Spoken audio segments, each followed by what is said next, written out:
Oji mamacita, Oji mamacita, tu demandes qui de moi de nous pour t'acheter des cimasa. Vas-y mamacita, Oji mamacita, en plan ensemble j't'ai dit je t'aime à travers les miningas. Oji mamacita, tu demandes qui de moi de nous pour t'acheter des cimasa.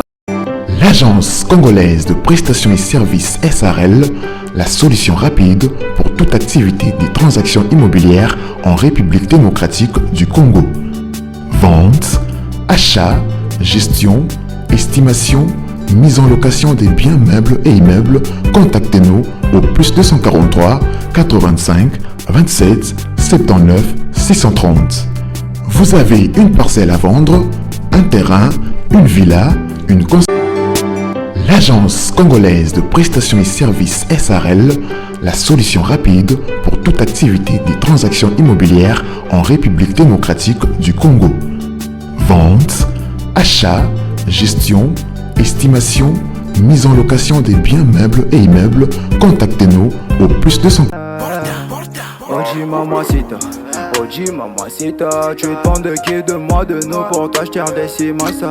Vas-y mamacita, Oji mamacita, en plan ensemble j't'ai dit je t'aime à travers les miningas. Oji mamacita, tu demandes qui de moi de nous pour t'acheter des cimasa. Oji mamacita, en plan ensemble j't'ai dit je t'aime à travers les miningas. Quand je pense à toi, je suis pas allé, je suis BG encore. Tu t'en fous de mes reproches et de mes erreurs qui sont moches. La bonne j'arrange mes souvenirs dans la rage de garage. Quand je suis dans le Mbote libota, mbote bandeko na ngai, naye ko présenter lupango oyo ya kitoko oyo eza liboso na biso, eza résidence moko ya kitoko makasi oyo bazoteka, eza na commune ya Kalamu. La commune ya Kalamu, résidence ya 500 mètres carrés, autrement dit 20 mètres x 25.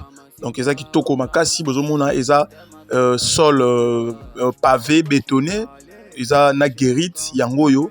Donc eza kitoko, eza vraiment très bien clôturé avec des fleurs, eza résidence moko vraiment il y a bien avec garage pour na ba obalinga ko bomba mituka na ba on a garage eza lié directement na kati ya ndaku.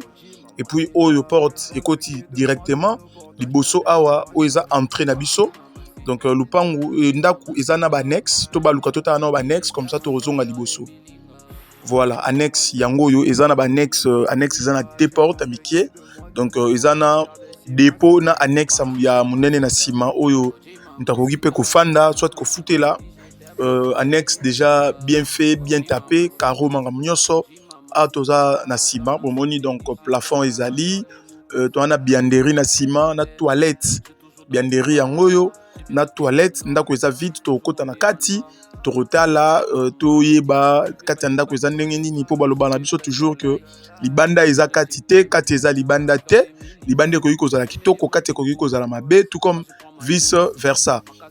Donc a eza na sima porte o eza porte ya cuisine pona baluka kobima maman na sima rotuta pondu ko lamba ndenge toujours ezala kaka ba construction ya kilelo ndenge ezali. Donc a to na sima place rotanda bilamba et puis awa eza couloir pona kobima liboso.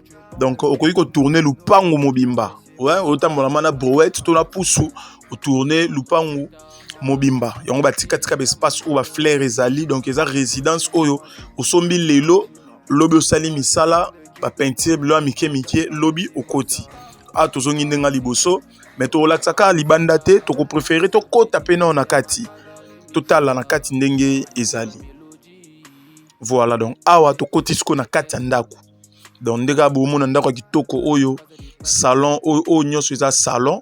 Donc salon eza ya munene, salon eza vraiment eza double salon. Donc je peux dire même deux salons.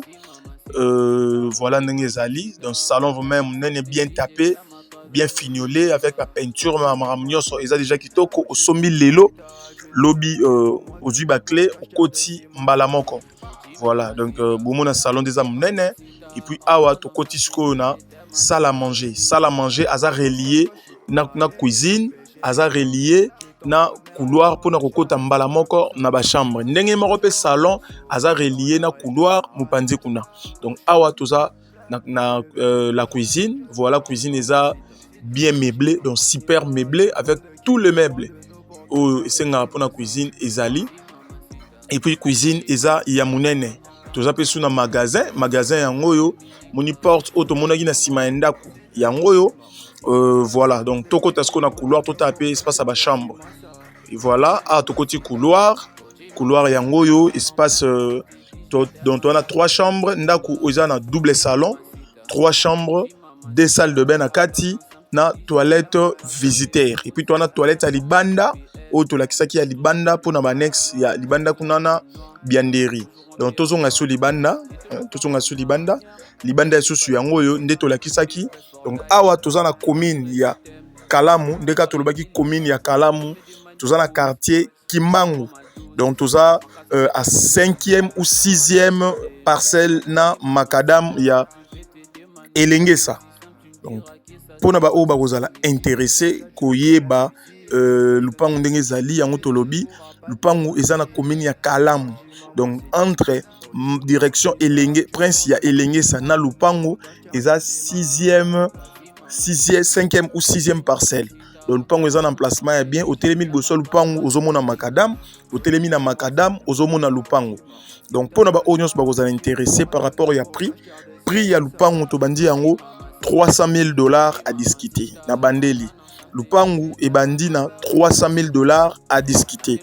Mais balobara toujours lupangu et somba maka toujours na négociation. Donc o akozala intéressé à bengi bisoto monana to négocier par rapport à prix parce que so ito che eloko c'est que mukolo nango azana posa ya eloko na ye ekende. Donc eza résidence négociation eza permise. Donc, on y a intéressé.